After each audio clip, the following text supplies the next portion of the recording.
Na shirika la anga la juu la Marekani NASA limeendelea kubadilisha mpango wake wa utafiti wa mwezi na linapanga uwepo wa kudumu wa binadamu mwezini.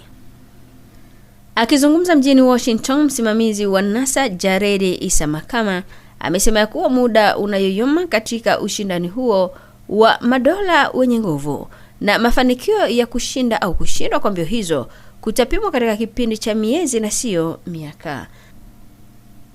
Amesema NASA itawekeza karibu dola bilioni 20 kwa kipindi cha miaka 7 ijayo na kujenga kituo cha utafiti mwezini ambapo kutakuwa na safari kadhaa zitakazofanywa na wanaanga.